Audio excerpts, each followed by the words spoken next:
الحمد لله الذي هدانا لهذا وما كنا لنهتدي لولا أن هدانا الله أشهد أن لا إله إلا الله وحده لا شريك له وأشهد أن محمدا عبده ورسوله لا نبي بعده اللهم صل على سيدنا محمد وعلى آل سيدنا محمد قال الله تعالى في القرآن الكريم أعوذ بالله من الشيطان الرجيم بسم الله الرحمن الرحيم يا أيها الذين آمنوا كتب عليكم الصيام كما كتب على الذين من قبلكم لعلكم تتقون صدق الله العظيم. Alhamdulillah, bersyukur kita panjatkan kepada Allah Subhanahu wa taala, salawat dan salam semoga tercurah kepada Rasulullah sallallahu alaihi wasallam. Al-Kisah, ada seorang saudara kaya raya yang saking kayanya istrinya 4. Ada di sini ada Pak. Kepada istri yang keempat dia sangat cinta, karena di antara 4 istri yang keempat ini yang paling cantik, sehingga dia support, dibekelin segala fasilitas, lalu dikasih harta dan seterusnya. Tapi keistrian ketiga dia juga cinta, bahkan sering dikenalkan kepada orang-orang, mungkin karena supel, enak dia. Walaupun pada saat dia mendengarkan ada kekhawatiran juga diambil oleh orang lain. Itu yang ketiga. Nah, istri yang kedua sayang, sangat cinta dan sayang juga, karena tipenya tipe solutif, selalu memberikan nasihat jalan keluar ketika menghadapi berbagai masalah. Jadi selalu menemani ketika ada masalah-masalah dalam kehidupan.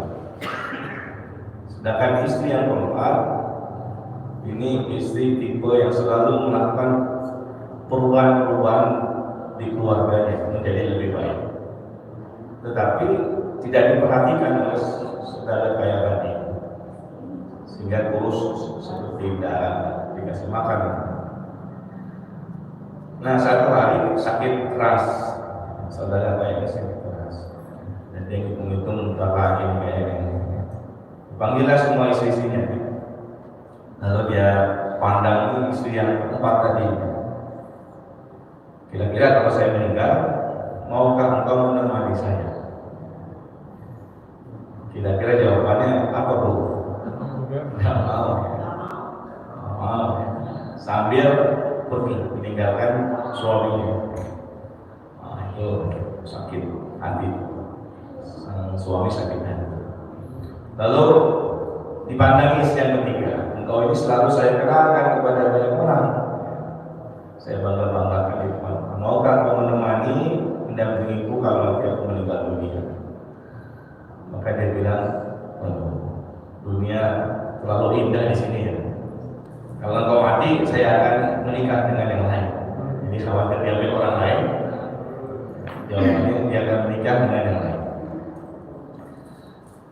Terus yang kedua, istri yang kedua,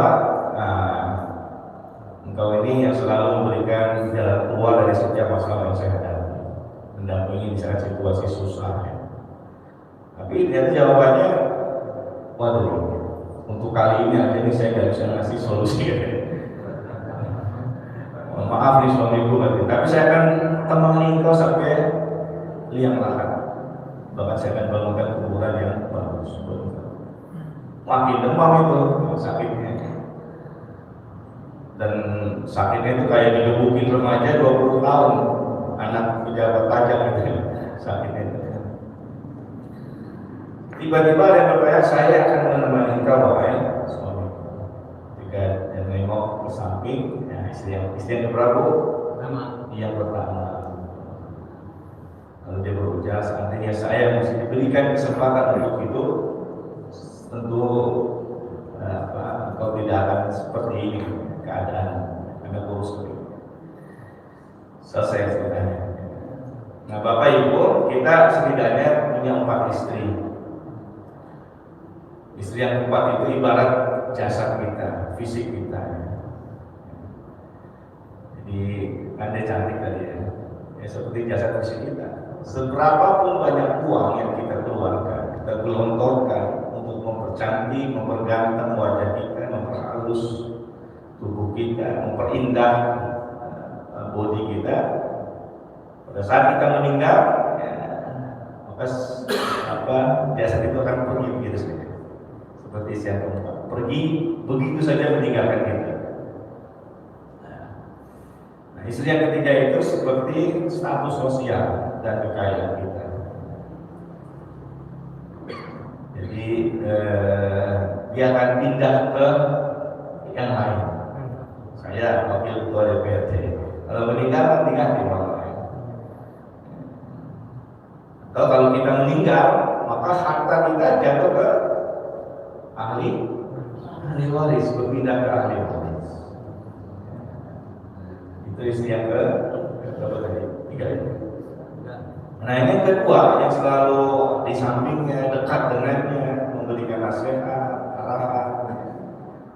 Ini ibarat keluarga kita, saudara-saudara kita, teman kerabat. Tapi sedekat-dekat mereka nggak akan sudi juga menemani kita sampai ya ikut gitu ya. Paling sampai di kuburan dan bisa juga memperbagus kuburan kita. Nah, yang tipe setia itu, yang pertama itu adalah jiwa dan amal soleh kita. Jiwa dan amal soleh kita. Nah, Ramadan ini memberikan ruang yang cukup bagi kita, cukup banyak untuk mengasah jiwa kita agar dekat dengan Allah, ya, agar cinta akhirat dan juga amal soleh. Nah, Bapak Ibu sekalian, 3 istri yang tadi dari 4, 3 dan 2 ini menggambarkan dunia sebenarnya. Semuanya dunia. Nah, karena itu dalam surat ini saya ingin menyampaikan, jadi dunia itu Bapak Ibu seperti kita melihat hamparan lautan yang luas. Jadi menggiurkan, mempesona. Karenanya bagi orang-orang yang pada saat itu merasa kehausan sekali, dahaga sekali, pasti dia akan membayangkan bisa bernikmat-nikmat untuk minum, untuk merebut air lautan yang kebiru-biruan kalau dilihat.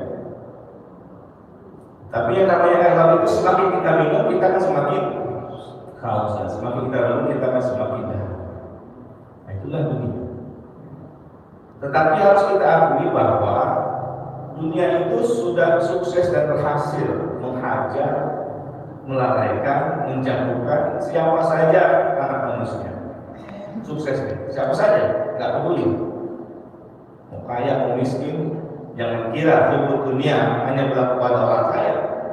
Ada orang nggak punya, begitu azan nggak ke masjid, dia main PlayStation, dia nonton TV, itu kan dunia juga ditarik oleh dunia. Siapa saja, mau dia penguasa atau orang yang baru berkuasa, bisa dihajar. Mau dia orang kaya atau orang yang baru saja terobsesi ingin jadi orang kaya, juga bisa dijatuhkan oleh dunia. Itulah hebatnya, hebatnya. Nah, kadang begini,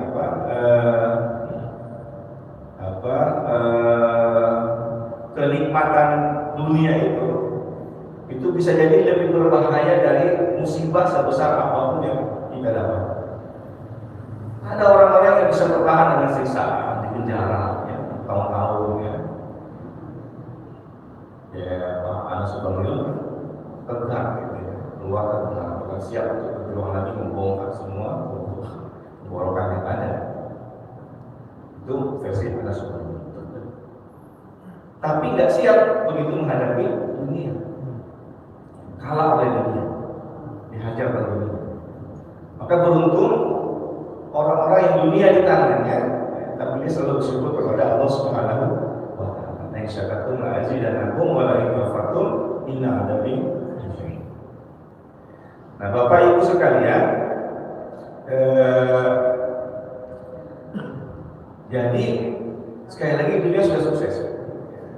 Sejarah mencatat tidak pernah melupakan kisah Qarun. Qarun ini orang kaya banget. Tapi kayaknya kuncinya itu dipikul, ya. Tapi justru disitulah masalahnya korun. Di ayat itulah masalahnya korun, ketika kemudian dunia menjadi segala-galanya. Maka kita lihat berubahlah korun, tidak lagi menjadi korun yang dahulu, korun yang taat, korun yang soleh, yang istiqomah kepada Allah Subhanahu wa Ta'ala. Tapi menjadi korun yang sombong. Bahkan kesombongannya itu sampai dia tidak menganggap bahwa apa yang dia miliki ini adalah anugerah dari Allah Subhanahu wa Ta'ala. Dia menganggap ini akibat kepandaian ini yang kemudian diabadikan oleh Allah dalam Al-Quran. Itu bahwa di zaman itu juga Nabi Musa ada Balaam bin Bu'ah, ulama dan sanksikan keilmuannya. Doanya pun itu sespleng, ampun. Tapi ulama ini lebih memilih upeti-upeti dari pemimpinnya, dari memilih hadiah-hadiah dari penguasa. Soal ayat yang kita yang hafal ya. Tapi ayat-ayat itu digunakan untuk kepentingan penguasa, walaupun yang salah. Dan itu akan terulang dalam kisah manusia. Nah itu dua kisah ini, Korun dan Balaam, dua orang hebat ini soleh, itu akhirnya jatuh menjadi hina karena sebab dia kubur cinta kepada dunia. Nah Rasulullah pernah satu kali mengajarkan ketika sedang jalan di pasar bersama para sahabat, tiba-tiba di depannya ada bangkai anak kambing. Jadi bangkai anak kambing yang juga cacat, jadi kupingnya itu pendek sebelah. Rasul kasih pelajaran, diambil bangkai itu dan ditawarkan kepada para sahabat. Kalau saya hargai misalkan 500.000, siapa yang mau beli? Nah, sahabat bilang ya siapa Rasulullah ya. Siapa yang mau beli bangkai? Ya udah, gratis nih. Kata sahabat, ya Rasulullah jangankan hidup ya. Jangankan bangkai, nggak jadi bangkai pun, saya nggak mau beli, saya nggak mau karena cacat. Maka Rasul bersabda, riwayat Muslim, sesungguhnya dunia itu lebih hina dalam pandangan Allah Subhanahu wa Ta'ala daripada anak bangkai kambing ini dalam pandangan manusia. Di dunia itu lebih hina. Tentu bagi siapa? Bagi orang-orang yang terpedaya oleh. Ini bukan berarti bahwa kita meninggalkan dunia, ya. Enggak juga begitu. Salah juga, karena ada doanya Rabbana atina fid dunya hasanah wa fil akhirati hasanah wa qina adzabannar. Dunia ini adalah ladang bagi kita untuk menanam, untuk nanti hasilnya kita jual di akhirat. Dunia ini adalah bagi orang-orang beriman adalah fasilitas kita, sarana kita untuk menuju surga Allah Subhanahu wa Ta'ala. Semua yang ada di dunia ini harus menjadi fitur-fitur kita untuk lebih dekat kepada Allah Subhanahu wa Ta'ala. Atau seperti turis ya, turis di kapal sedang berkunjung di satu pulau turun semua, terbagi tiga tuh. Sebagian ada yang cuma melihat doang, jalan keliling lihat kuda, balik lagi ke kapal. Sebagian rombongan melihat, nyicipin, ngambil gitu, beli, lalu balik. Sebagian lagi menikmati sampai lama, sampai menikmati itu, sampai tiba-tiba lupa kalau kapalnya sudah, ya begitu. Tiba-tiba usia kita tiba-tiba sudah di penghujung. Kita belum ini, kita belum berhaji, kita belum sedekah, kita belum berbakti, jadi waktu kita sudah tahu. Nah, Bapak Ibu sekalian, jadi sekali lagi dunia itu memang indah, Bapak Ibu, indah. Meskipun kita ditinggal bukan di komplek, di pondok indah, tetap masih indah dunia itu. Apa kita sadari? Sehingga tak bisa dilukiskan oleh kata-kata indahnya yang bisa dilukiskan. Tapi kan bisa memperdayakan. Kemudian apa ya? Daya tariknya itu kayak magnet itu. akan menarik kita sangat lengket sekali, kuat sekali. Dan tadi pesonanya itu jangan ditanya kalau kita melihat dengan mata apa yang memiliki, seolah kita ingin hidup lebih panjang lagi di dunia.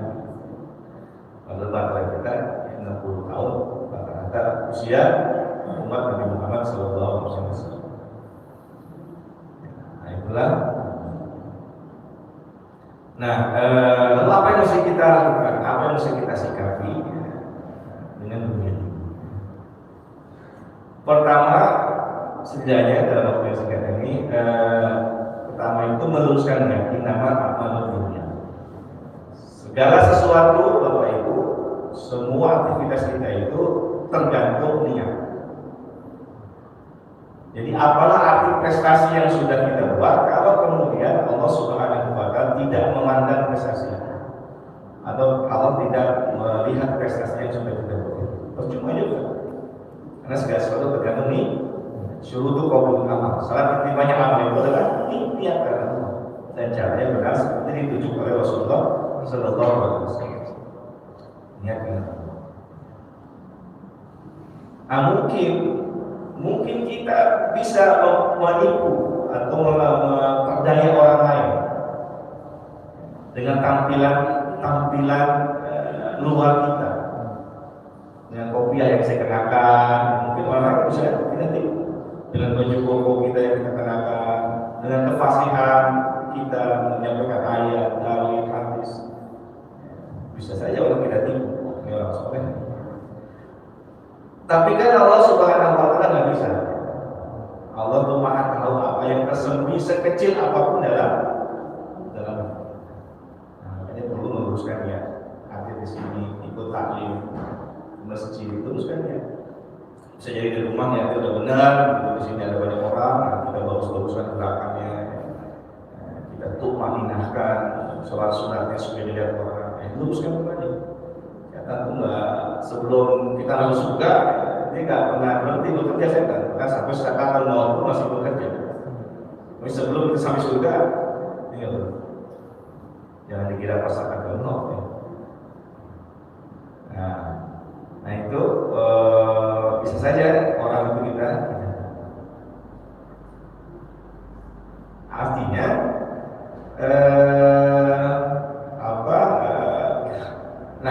ada yang begini, kelimpahan nikmat dunia itu, kenikmatan keindahan dunia itu dia bisa mengajar hati kita, bisa menyerap hati kita, bahkan termasuk kepada orang-orang yang gemar beramal. Insya Allah kita ini orang-orang yang gemar. Ini subuh udah masih ada di masjid dan tetap bertahan kalau tidak. Nggak tahu nih kalau terawih udah berapa rakaat? Masih banyak ya? Alhamdulillah. Mungkin sebagian pulang. Jadi bisa menghantam juga orang beramal. Contohnya sahabat. Dalam perang Uhud itu, Bapak Ibu, perang Uhud. Ya. Rasul pernah pesan sama yang di atas bukit Uhud kan. Para pemanah itu ditempatkan di atas bukit Uhud. Pesannya cuma satu, jangan pergi meninggalkan bukit ini dalam kondisi apapun, dalam situasi apapun tetap di tempat. Itu pesan kepada sahabat-sahabat yang ditempatkan di atas bukit Uhud sebagai pemanah. Nah kita lihat, begitu sahabat-sahabat ikut dalam perang Uhud, itu tandanya mereka siap dalam perang itu mereka siap. Nggak sederhana ikut perang, terbayang kan kerumitannya, kesusahannya, bahkan nyawa menjadi taruhannya. Tapi begitu mereka ikut perang Uhud, berarti mereka siap dalam perang. Mereka siap menghadapi peperangan, tapi ternyata mereka tidak siap ketika dunia ada di depan mereka. Pada saat kafir Quraisy dipukul mundur, yang waktu itu dipimpin oleh Khalid bin Walid, kan harta rampasan perang itu berceceran, kelihatan. Yang di atas bukit Uhud, kalau kita di sini aja, kita nggak sebagian. Jadi mereka siap menghadapi perang, tapi nggak siap menghadapi dunia begitu ada di depan mereka. Padahal perang taruhannya nyawa. Tapi begitu dan antara pasukan perang ditinggalkan orang-orang kafir Quraisy turun ke mana? Pada pesan satu, jangan tinggalkan dalam kondisi aman. Ini pokok instruksi seorang kiai. Prajurit harusnya stamina dengar kita turun takutnya kembali. Khalid melihat begini mau terbalik kan, kampung lagi sehingga 70 syahid. Nah, itulah dunia. Dia bisa menghajar siapapun, termasuk orang-orang yang beramal. Hanya dari jadi makmum bisa dihajar, menjadi imam juga bisa dihajar dengan bola-bola saya. Luar biasa. Nah, itulah hati. Sehingga hanya Allah dan kita lah yang tahu posisi hati kita ini sekarang, apakah untuk dunia, apakah sudah dibodoh oleh dunia dan kita. Maka teruslah baru ini perhatikan.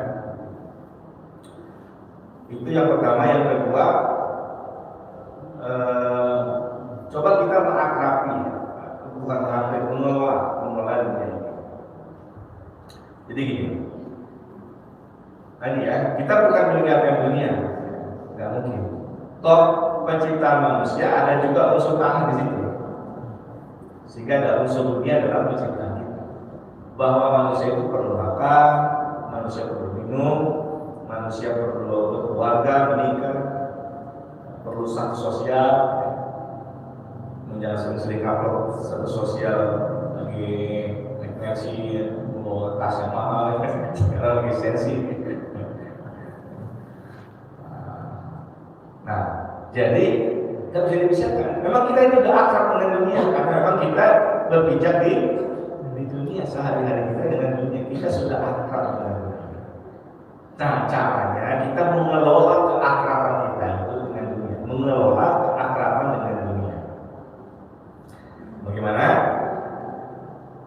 Kan kalau kita mencintai sesuatu ya. Kalau kita mencintai sesuatu, pasti kita tidak ingin berpisah dengan sesuatu itu. Gitu bukan? Kalau kita dekat dengan sesuatu, Bapak Ibu, kita ini dekat dengan sesuatu, pasti kita mencintai sesuatu itu. Kalau kita sudah dekat dengan sesuatu, pasti kita mencintai sesuatu itu. Dan kalau orang sudah mencintai sesuatu, pasti dia tidak ingin berpisah dengan sesuatu itu, dengannya.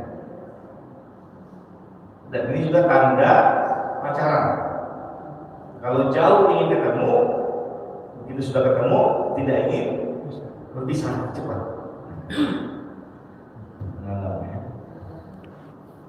Nah, mumpung Bapak Ibu kita ini belum jatuh cinta terlalu jauh dengan dunia, maka yang harus kita lakukan adalah membiasakan diri kita berpisah secara rutin dengan dunia.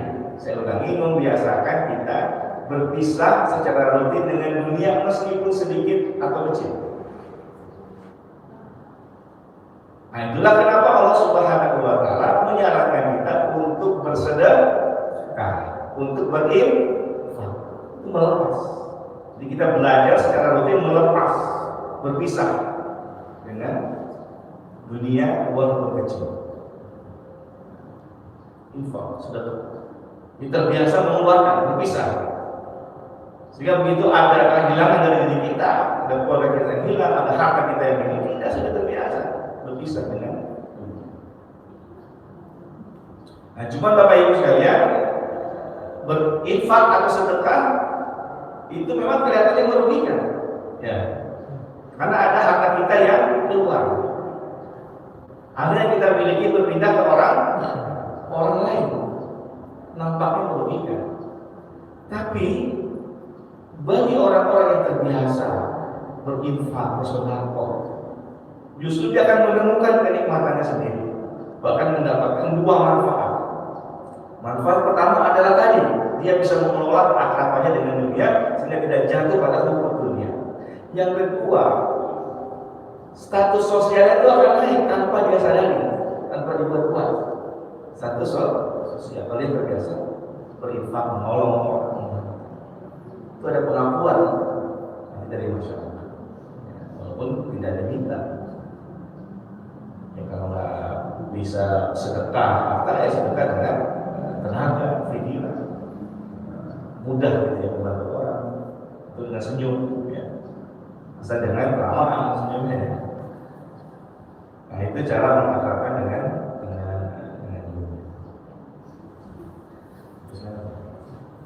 Nah terakhir ini apa? Melatih mental penjual bukan pembeli. Bapak Ibu, perbedaan antara pembeli dengan penjual itu yang mendasar itu perbedaannya ada pada sikap. Beda sikap pembeli sama sikap penjual itu beda. Kalau pada penjual itu akan berusaha untuk menyesuaikan dagangannya sesuai dengan kriteria atau kemauan si pembeli. Kalau dagangannya ingin laku, dia akan berusaha untuk menyesuaikan, mengikuti tren pasar. Kalau dagangannya ingin laku, nggak bisa yang namanya penjual bilang, saya mah nggak laku nggak apa-apa, yang penting barang saya masih ada di sini. Nah itu bukan penjual mentalnya, tapi mental penikmat. Tapi penjual yang harus mengikuti atau menyesuaikan. Nah, walaupun ya dia dicaci maki, dia diomelin, dia dimarahin, dihantik, si penjual kan berusaha untuk tidak menampilkan wajah ketidaksukaannya. Ya. Nah, dalam bisnis modern hal seperti ini memang dimungkinkan, dibenarkan dalam dunia bisnis modern seperti ini dibenarkan. Coba aja ke Alfa, baru buka pintu aja sudah disapa ya. Begitu dia ada salah dikit kita maki-maki, dia nggak kenapa. Kalau mungkin tidak salah-salah juga. Iya. Nah, sesungguhnya dalam beramal kita ini juga sebagai penjual. Allah pembeli. Kita penjual, Allah beli kita itu dengan apa? Allah beli kita dengan surga. Ini ayatnya. Alhamdulillah bismillahirrahmanirrahim. Inna Allaha ashtara minal mu'minina anfusahum wa amwalahum bi anna lahumul jannah. Yuqatiluna fi sabilillahi fayaqtuluna wa yuqtaluna wa'dan 'alaihi haqqan fit tawrati wal injil wal qur'an. Wa man awfa bi 'ahdihi minallahi fastabshiru bi bai'ikum alladhi bai'tum bih. Wa dzalika huwal fawzul 'adzim. Artinya sesungguhnya Allah membeli dari orang-orang mukmin, baik diri kita maupun harta kita, dengan memberikan surga. Jadi tidak ada harga yang paling tinggi kecuali surga. Jadi Allah beli kita dengan surga. Pertanyaannya apa yang kita jual? Tadi harta dan jiwa. Jadi bayangkan, bapak-bapak subuh-subuh dari rumah ke masjid itu dalam rangka menjual jiwa kita. Yang naik motor kayak saya dengan apa saya jual? Anda bayangin saya pakai kan? Bapak jauh bersiap-siap itu dalam rangka kita menjual diri kita ke masjid dengan jiwa dan harta kita. Infiru khifafan wa siqala wa tahidu bi amwalikum wa anfusikum fi sabilillah. Dzalikum khairun lakum in kuntum ta'lamun. Ya ayyuhallazina amanu hal adullukum ala tijaratin tunjikum min adzabin alim tu'minuna billahi wa rasulihi wa tujahiduna bi amwalikum wa anfusikum. Jiwa. Nanti Allah memberi kita dengan surga. Ini Allah sedang memberi kita dengan surga ketika kita di sini. Masya Allah. Jadi mumpung masih ada Ramadan beberapa hari lagi, yang ruang untuk melatih jiwa kita dan juga amal soleh kita terpampang luas, apalagi di hari-hari terakhir, menit-menit atau hari-hari yang sangat menentukan. Paling tidak kita segera jual yang banyak itu ya. Malam-malam itu mengumpul di masjid, berbuat apa. Nah, bulan Ramadan itu identik dengan Quran gitu. Turun Al-Quran juga, dan siapa saja menempel dengan Quran menjadi the best. Malaikat yang membawa Quran, ya Jibril jadi the best. Jatuhnya bulan Quran di bulan Ramadan, jadi bulan yang the best Ramadan. Di antara bulan yang lain, semua bulan baik, nggak ada hari jelek, nggak ada bulan jelek, tapi the best Ramadan. Yang menerima Rasulullah menjadi manusia yang the best, menerima Al-Quran.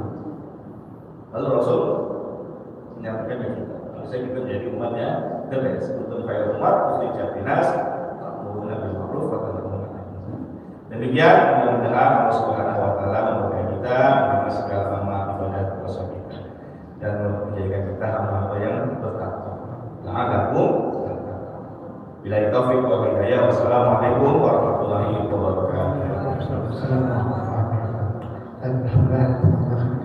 Ustaz Firman yang sudah menyampaikan tausiahnya, mengingatkan kita terkait dunia, bahwasanya dunia menipu ya, dunia itu mungkinkan. Oleh karenanya mari sama-sama memanfaatkan dunia itu sebagai wasilah untuk kita atau sarana kita untuk bisa mendapatkan surganya Allah Subhanahu wa taala. Makanya tadi disampaikan, maka perbaiki niat, luruskan niat, perbaharui niat untuk bagaimana dunia ini tidak melanggar. Yang berikutnya terkait membiasakan diri untuk mencoba meninggalkan dunia ini dengan banyak-banyak berinfak, bersedekah kepada sesama. Dan ini adalah bulan keberkahan.